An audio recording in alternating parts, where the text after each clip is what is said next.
Hello friends, welcome to my YouTube channel career with Komal ma'am. जैसा कि हमारे इस चैनल पे मास्टर्स पीजीडीएम को लेके ऑफलाइन ऑनलाइन को बहुत सारी वीडियोस आप लोगों के सामने रिप्रेजेंट होती हैं एंड इंटर्नशिप वीडियो हम वीक में एक तो आप लोगों को प्रोवाइड करते ही हैं। उसके अलावा जैसे जैसे आपकी डिमांड रहेगी, जैसे जैसे आपका प्यार आता रहेगा, वैसे वैसे हम उसको और प्यार को निकालते रहेंगे। सो स्पेसिफिकली आज के वीडियो में हम कुछ इंटर्नशिप के बारे में डिस्कस करने वाले हैं। एक तरह का लोगों का सपना होता है कि वो यहाँ पर आके काम करें और उस सपने के साथ जब एक अच्छी इनकम भी होती है ना, तो उस सोने पे सुहागा हो जाता है। करेक्ट? यस। सो स्पेसिफिकली आज के वीडियो में हम आरबीआई की इंटर्नशिप के बारे में डिस्कस करने वाले हैं। आरबीआई ने क्या इंटर्नशिप निकाली है, किस किस कैटेगरी के स्टूडेंट इसको फिल कर सकते हैं, टेक नॉन टेक, क्या इसकी क्वालिफिकेशंस है। सो आइए वीडियो को स्टार्ट करते हैं। टेन सो स्पेसिफिकली आरबीआई का मतलब आपको पता ही होगा, हमारे इंडिया का रिजर्व बैंक ऑफ इंडिया, हमारे इंडिया के बैंकों का भी बाप रिजर्व बैंक ऑफ इंडिया। उन्होंने एक इंटर्नशिप प्रोवाइड की है और वो जो इंटर्नशिप है उसमें स्टूडेंट्स जो हैं उस इंटर्नशिप के लिए अप्लाई कर सकते हैं। वीडियो को एंड तक जरूर देखना सो दैट मैं आपको बता सकूं कि आप कैसे अप्लाई कर सकते हो। इंटर्नशिप का जो मेन मोटिव है उसमें है कि कोई भी स्टूडेंट जिसकी जो क्वालिफिकेशन है, इकोनॉमिक्स में हो, बैंकिंग में हो, फाइनेंस में हो या इसमें से रिलेटेड किसी भी फील्ड में हो, वो इस इंटर्नशिप के लिए अप्लाई कर सकता है। मेन जो वहां पे रोल ऑब्जेक्टिव रहेगा, अगर मैं बात करती हूँ रोल ऑब्जेक्टिव की, तो सबसे पहले आपको पॉलिसी मेकिंग की, आरबीआई की पॉलिसी क्या होती है, कैसे उन पे रिसर्च किया जाता है, पॉलिसी में कैसे इनपुट दिया जाता है, वो सारी चीजें आप सीखेंगे। डेटा मेंटेन करना आप सीखेंगे और राइटिंग रिसर्च करना आप सीखेंगे और उसको राइट करना आप सीखेंगे यहाँ से। तो बहुत अच्छी स्किल्स की नॉलेज आपको होने वाली है। अगर मैं बात करूं प्लेसमेंट्स या फिर मैं बात करूं किस किस डिपार्टमेंट में वैकेंसीज है, तो 4 डिपार्टमेंट अलग अलग हैं और 4 अलग अलग टाइप की वैकेंसीज इन्होंने शेयर की है। फर्स्ट वन वैकेंसी की मैं बात करती हूं, that is DEPR, department of economic and policy research. Second इसने वैकेंसी शो की है DSIM, that is department of statics and information management. Third हमारी है SRU means strategic research unit and fourth one is international department, that is ID. ये 4 अलग अलग department और इन्हीं के हिसाब से उन्होंने क्वालिफिकेशन दी है। आप उस क्वालिफिकेशन की कैटेगरी में लाइक करते हो नहीं करते हो, तो इसके लिए आपको नेक्स्ट स्टेप को देखना पड़ेगा, ऑब्वियस बात है। अब एलिजिबिलिटी क्या है, अगर मैं बात करती हूं डीईपीआर की, जिसको मैंने अभी बताया department of economic and policy research, इसमें आपके पास पोस्ट ग्रेजुएट अगर आप हैं इन इकोनॉमिक्स में, बैंकिंग में, फाइनेंस में या फिर आपका एमबीए फाइनेंस है, तो आप इसके लिए अप्लाई कर सकते हैं।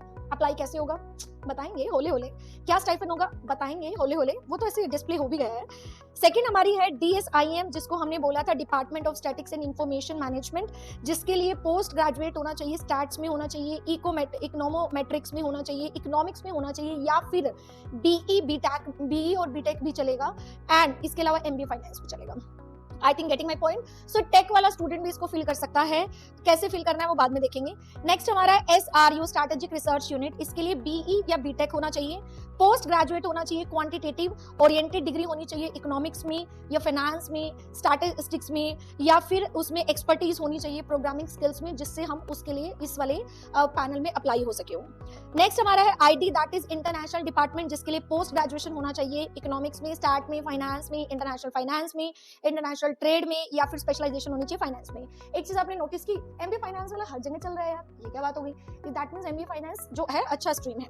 डिजायरेबल क्वालिफिकेशन जो है प्रोफिशिएंसी होनी चाहिए स्टूडेंट्स की क्वांटिटेटिव टेक्निक्स में, ठीक है। कुछ इकोनोमेट्रिक सॉफ्टवेयर्स होते हैं जैसे स्टाटा, ईव्यूज, ये सारे बच्चे को पता होने चाहिए, कोई वर्क एक्सपीरियंस रिक्वायर्ड नहीं है। आई थिंक ये सारे पॉइंट्स क्लियर हो गए। अच्छा, इसमें ड्यूरेशन क्या होता है मैम? ये 6 महीने से लेके 1 साल तक आप इसको कर सकते हो, ठीक है। इसका कुछ टाइम पीरियड होता है जो आपको ड्यूरिंग द फॉर्म आपको फिल करना होता है एंड दिस में बी एक्सटेंडेड, लाइक 6 मंथ का अगर आपने रखा है तो आप बाद में भी उसको एक्सटेंड करा सकते हो। स्टाइफन क्या मिलेगा? 45,000 स्टाइफन मिलेगा। कोई मैम कोई लीव ले सकते हैं हम? यस, 12 लीव ले सकते हो आप 6 महीने के अंदर, ठीक है। अकोमोडेशन आपको खुद का रखना पड़ेगा, आपको office space, internet facility and जो अदर सपोर्ट फैसिलिटीज होती हैं वो प्रोवाइड की जाएंगी, ठीक है। अब इसके अलावा कैसे सिलेक्शन होगा? हर साल इसके एप्लीकेशन 2 बार निकलते हैं, 30 अगस्त लास्ट डेट है, तो फटाफट से फॉर्म फिल कर लेना। अच्छा, इसके इंटर्न्स जो निकलते हैं साल में 2 बार होते हैं। पहला इंटरवल होता है जनवरी से जुलाई के बीच में फॉर्म निकलता है और दूसरा निकलता है जुलाई से लेकर नवंबर के बीच में फॉर्म्स निकलते हैं। अगर आप अब फॉर्म अप्लाई कर रहे हैं अगस्त में, इसको मैं ऐसे समझाती हूँ, अगर आप अगस्त में फॉर्म अप्लाई कर रहे हैं तो आपकी जो इंटर्नशिप होगी सिलेक्शन तक, आपका जो सिलेक्शन होगा वो जनवरी के टाइम पे होगा, सो दैट आपको पता लगे कि हमें अप्लाई करना है कि नहीं करना है। इन दैट केस अगर आप जनवरी वाला पैनल चूज करते हैं तो आपका होगा जुलाई ऑनवर्ड्स आपको जो है इंटर्नशिप मिलेगी। आई थिंक गेटिंग माई पॉइंट। अच्छा, इसके अलावा कोई और इन्फॉर्मेशन आपको जाननी है तो ये आपके पास है कि आपको कैसे अप्लाई करना है। तो कैसे अप्लाई करना है, मैं आपको एक लिंक प्रोवाइड करती हूँ। वो लिंक आपको डिस्क्रिप्शन में, आप उस लिंक पे जाओगे, आपको पूरी डिटेल मिल जाएगी। वहां पे आएगा एप्लीकेशन फॉर्म लिंक। उस फॉर्म लिंक को आपको फिल करना है। फिल करने के बाद आप 2 तरीके से कर सकते हो, मुझे तो लगता है दोनों ही कर दो। पहला, आप मेल आईडी दी हुई है, उस मेल आईडी पे मेल कर दो। दूसरा, एक एड्रेस दिया हुआ है, उस एड्रेस पे आप उसको पिंग कर दो, और उसके बाद आप वेट करो कि आपका कब तक वहां से सिलेक्शन आता है। हम इसमें सिलेक्शन प्रोसीजर में हेल्प नहीं कर सकते क्योंकि इंटरनल पार्ट होता है, क्योंकि वहां पे आपका सीवी सिलेक्ट होगा और आपके जो है क्वालिफिकेशन सिलेक्ट होंगे, उसी के बेस पे आपका सिलेक्शन होगा। I think clear for my side. एक जो लास्ट बात है, क्या क्या प्रोफाइल है डिपार्टमेंट की, तो वो आपको डिस्प्ले दिख जाएगी। Department of economics and policy research की ये पूरी लिस्ट है, ठीक है। वो आप जैसे ही लिंक पे ओपन करोगे आपको दिख जाएगा, लेकिन मेरा भी आपको फर्ज है बताने का। Department of statistics and information management में क्या क्या लिस्ट है वो आपको दिख जाएगी। हर एक के एड्रेस भी अलग अलग है, तो इस चीज को माइंड में रखना, उस लिंक को क्लिक कर लेना याद से। गूगल फॉर्म लिंक नहीं है इंटर्नशिप के लिए, इंटर्नशिप के लिए स्पेसिफिकली लिंक हमने प्रोवाइड किया है।